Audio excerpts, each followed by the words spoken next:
Praise the Lord. ജീവജലം എന്ന പ്രതിദിന വാഗ്ദത്ത വചനത്തിലേക്ക് ലോകമെമ്പാടുമുള്ള ദൈവമക്കൾക്ക് വേഗം വരുന്നവനായ യേശുക്രിസ്തുവിൻ്റെ അതിപരിശുദ്ധ നാമത്തിൽ സ്നേഹ വന്ദനം. ഇന്ന് 2025 ഒക്ടോബർ മാസം 11-ാം തീയതി ശനിയാഴ്ച. സ്വർഗത്തിലെ ദൈവത്തിൻ്റെ വലിയ കൃപയാൽ ഈ മാസത്തിൻ്റെ 2-ാമത്തെ ശനിയാഴ്ചയിലേക്ക്, മറ്റൊരു വീക്കെൻഡിലേക്ക് തമ്പുരാൻ നമ്മെ പ്രവേശിപ്പിച്ചിരിക്കുന്നു. ഓരോ ദിനവും നാം ഏവരും അനുഭവിക്കുന്ന സകല നന്മകൾക്കും ദാനങ്ങൾക്കും നന്ദിയും സ്തുതി സ്തോത്രങ്ങളും അർപ്പിച്ചുകൊണ്ട് ഇന്നത്തെ വാഗ്ദത്ത വചനത്തിനായി ഒരുങ്ങാം. ഇന്ന് ജീവജലത്തിൽ കൂടി പ്രോമിസ് വേഴ്സായി നമുക്ക് ലഭിച്ചിരിക്കുന്നത് യെശയ്യാ പ്രവാചകന്റെ പുസ്തകം 62-ാം അധ്യായം 3-ാം വാക്യം. ഐസയ്യാ ചാപ്റ്റർ 62 വേഴ്സ് 3 നാം ഇപ്രകാരം വായിക്കുന്നു: യഹോവയുടെ കയ്യിൽ നീ ഭംഗിയുള്ള കിരീടവും നിന്റെ ദൈവത്തിന്റെ കയ്യിൽ രാജമുടിയും ആയിരിക്കും. സ്വർഗത്തിലെ ദൈവത്തിന്റെ ഒരു വലിയ തീരുമാനവും പ്രഖ്യാപനവുമാണ് ഇപ്പോൾ നാം ഇന്നത്തെ വാഗ്ദത്ത വചനമായി വായിച്ചു കേട്ടത്. തൻ്റെ സ്വന്തം ജനമായ ഇസ്രായേൽ ദൈവത്തിൽ നിന്നും അകന്നു. അന്യാരാധന, വിഗ്രഹാരാധന, പരസംഗം, അനുസരണക്കേട്, ഇങ്ങനെയുള്ള ദൈവത്തിന് വിരോധമായ പ്രവൃത്തികളാൽ ദൈവം തന്നെ അവരെ ദണ്ഡിപ്പിച്ച് ചിതറിച്ചു. അപ്പോൾ പല ജാതീയ വിജാതീയ നാട്ടുരാജ്യങ്ങളും രാജാക്കന്മാരും അവരെ വല്ലാതെ പിച്ചിച്ചീന്തി. ഒരു വിധത്തിൽ പറഞ്ഞാൽ ദൈവം അതിന് അവരെ ഏൽപ്പിക്കുകയും അനുവദിക്കുകയും ചെയ്തു. അങ്ങനെ ദൈവത്തിന്റെ നഗരമായ യെരുശലേം തകർക്കപ്പെടുകയാണ്, ജാതികളുടെ കയ്യിൽ പിടിക്കപ്പെടുകയാണ്. അങ്ങനെ ജാതീയ വിജാതീയ ആളുകൾ ചിന്തിച്ചു, എന്നും ഇത് ഞങ്ങളുടേതായിരിക്കും, ഇത് ഞങ്ങളുടേത് മാത്രമാണ്, ഇവിടെ ഞങ്ങൾ ഈ നിലയിൽ ജീവിക്കും, വാണരളും. അങ്ങനെയുള്ള സാഹചര്യത്തിൽ തന്റെ ജനമായ ഇസ്രായേൽ ദണ്ഡനമേൽക്കുകയും അവർ നിലവിളിയോടെ മടങ്ങി വരുവാൻ തയ്യാറാവുകയും ചെയ്തപ്പോൾ സ്വർഗത്തിലെ ദൈവം തന്റെ ജനത്തോടും യെരുശലേമിനോടും അരുളി ചെയ്യുകയാണ്: അതെ, നീ ഇനിയും എന്റെ കയ്യിൽ ഒരു വലിയ കിരീടമായിരിക്കും, രാജമുടിയായിരിക്കും, ഏറ്റവും ഉന്നതമായ പദവിയിലേക്ക് ഞാൻ നിന്നെ ഉയർത്തും. താഴോട്ടുള്ള 4-5 വാക്യങ്ങൾ നാം വായിക്കുന്നുണ്ട്. ഇനി നീ തെക്ത എന്നല്ല, ഇനി നീ ഷെമ എന്നല്ല, നീ ഇനിയും ഹെപ്സീബ എന്നായിരിക്കും. നിന്റെ അവസ്ഥ വിവാഹാവസ്ഥ. നിന്നെ ഞാൻ മാനിച്ച് പുതിയ പദവിയിലേക്ക് ചേർക്കുന്ന അവസ്ഥയിലേക്ക് ഞാൻ എത്തിക്കുന്ന ദൈവമാണ്.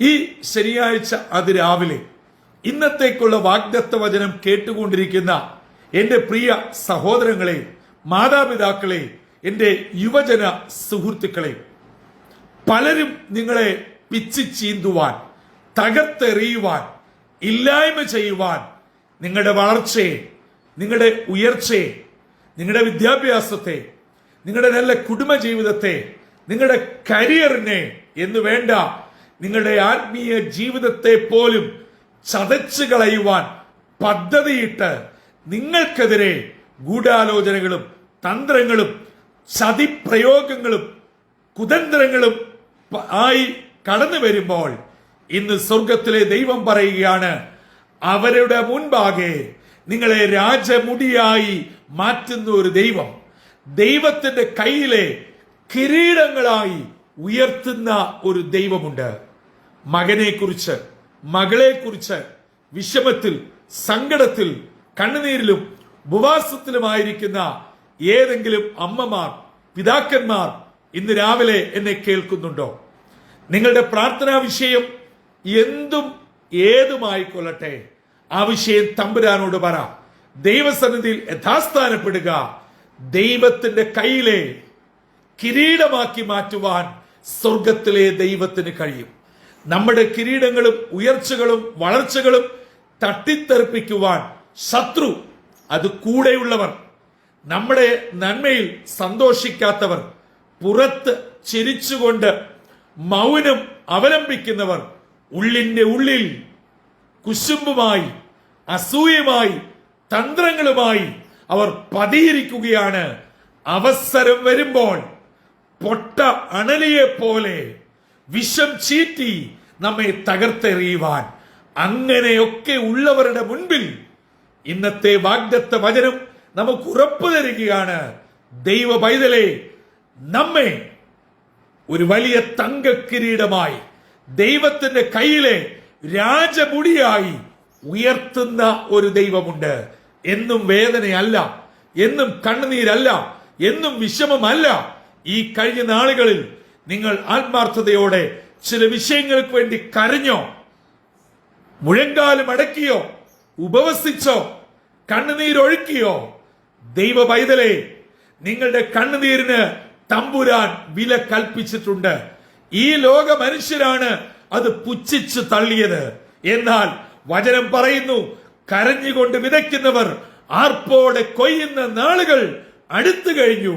ഈ കഴിഞ്ഞ നാളുകളിലെ നിങ്ങളുടെ ഉപവാസത്തിന്, പ്രാർത്ഥനയ്ക്ക്, കണ്ണുനീരിന്, അപേക്ഷയ്ക്ക് നിശ്ചയമായും ഈ ദിവസങ്ങളിൽ അറിയാത്ത വഴിയിൽ കൂടെ ദൈവം പുതുവഴി തുറക്കുകയും നന്മയും അനുഗ്രഹവും നിങ്ങളുടെ മേൽ വർഷിപ്പിക്കുകയും ചെയ്ത് ദൈവത്തിന്റെ കയ്യിലെ കിരീടമായി, സ്വർഗീയ രാജമുടിയായി നിങ്ങളായിരിക്കുന്ന ഇടങ്ങളിൽ, ദേശത്ത് സാക്ഷ്യവും അനുഗ്രഹവും മാതൃകയുള്ളവരുമായി മാനിക്കട്ടെ, വളർത്തട്ടെ, ഉയർത്തട്ടെ. അങ്ങനെ കർത്താവിന്റെ ഉത്തമ സാക്ഷികളായിരിക്കാൻ സർവശക്തനായ ദൈവം നമ്മെ ഓരോരുത്തരെയും ക്ഷണിക്കുന്നു. ആ ക്ഷണം സ്വീകരിച്ച് പ്രാർത്ഥനയോടെ ദൈവസന്നിധിയിലേക്ക് അടുത്തു ചെല്ലാം. തലകളെ വണക്കാം, പ്രാർത്ഥിക്കാം. ഞങ്ങളുടെ സൃഷ്ടിതാവും ഉടയവനും പരിപാലകനുമാകുന്ന ദൈവമേ, സ്വർഗീയ പിതാവേ, ഞങ്ങൾ അങ്ങയിൽ നിന്നും അകന്ന് തെറ്റിയൊഴിഞ്ഞു പോയാലും ക്ഷമാപണത്തോടും പ്രാർത്ഥനയോടും മടങ്ങി വരുമ്പോൾ ഞങ്ങളെ കൈക്കൊള്ളുകയും സ്വീകരിക്കുകയും പുത്രത്വത്തിന്റെ അവകാശത്തിലേക്ക് മടക്കി വന്ന് ഞങ്ങളെ തങ്ക കിരീടങ്ങളായി രാജമുടികളായി സ്വീകരിക്കുന്ന ഒരു ദൈവമുണ്ടെന്ന് ഈ പ്രഭാതത്തിൽ ഞങ്ങളെ കേൾപ്പിച്ചതിനായി സ്തോത്രം. ഞങ്ങളെ തള്ളിക്കളഞ്ഞവർ, ഉപേക്ഷിച്ചവർ ഇതാ വിവാഹ അവസ്ഥയിലേക്ക്, ഹെപ്സീമയിലേക്ക് ഞങ്ങളെ മടക്കി വരുത്തുന്ന ഒരു ദൈവമുണ്ടെന്ന് യെശയ്യാവിൽ കൂടെ ഞങ്ങളെ കേൾപ്പിച്ചതിനായി സ്തോത്രം. വിവിധ ജീവിത ഭാരങ്ങളുടെ മധ്യേ കണ്ണുനീരിലും സങ്കടത്തിലും വിഷമത്തിലുമായി ഇന്ന് ഈ ദൈവവചനം കേൾക്കുന്നവരുടെ മേൽ ഈ വചനം അവിടുന്ന് പറന്നിറങ്ങണമേ. സ്വർഗം അവരുടെ മേൽ അനുഗ്രഹത്തിന്റെ ആശിഷം പെയ്യിക്കണമെന്ന് പ്രാർത്ഥിക്കുന്നു. നന്മകളാൽ അനുഗ്രഹങ്ങളാൽ നിറച്ച് സ്വർഗീയ കൃപകൾ ഏവരുടെ മേലും ചൊരിഞ്ഞ് അനുഗ്രഹത്തോടെ കരം പിടിച്ച് നടത്തണമെന്ന് യേശു മശിഹാ മൂലം അപേക്ഷിക്കുന്നു. കൃപയോടെ കേൾക്കുമാറാകണമേ. ആമീൻ, ആമീൻ, ആമീൻ. പ്രിയ ദൈവജനമേ, നമ്മുടെ ദൈവം എന്നേക്കുമായി ഉപേക്ഷിച്ചു കളയുന്ന ദൈവമല്ല, തള്ളിക്കളയുന്ന ദൈവമല്ല. അതെ, കരഞ്ഞുകൊണ്ട് സങ്കടത്തോടെ വിഷമത്തോടെ ദൈവസന്നിധിയിൽ അഭയാചന കഴിച്ചാൽ തള്ളിക്കളഞ്ഞ നമ്മെ, പലവിധങ്ങളിൽ പീഡിപ്പിക്കപ്പെട്ട നമ്മെ, തകർക്കപ്പെട്ട നമ്മെ ചേർത്ത് പിടിച്ച് രാജകിരീടമാക്കുന്ന, രാജമുടിയാക്കുന്ന, വിവാഹാവസ്ഥയെന്ന ചേർത്തുകൊള്ളിന്റെ പുതിയ അവസ്ഥയിലേക്ക് എത്തിക്കുന്ന ഒരു സ്വർഗത്തിലെ ദൈവം ജീവിക്കുന്നു. ജീവജലത്തിന്റെ ശ്രോതാക്കളായ ദൈവജനമേ, ഇന്നത്തെ ദിനം ഈ ദൈവം നമ്മെ എല്ലാവരെയും ഈ നിലകളിൽ അനുഗ്രഹിച്ച് തന്റെ കൃപയാൽ വഴി നടത്തട്ടെ. കർത്താവിന്റെ അനുഗ്രഹിക്കപ്പെട്ട മുന്തിരിത്തോട്ടത്തിൽ നിന്നും brother Santhosh Kodukulanji. God bless us all.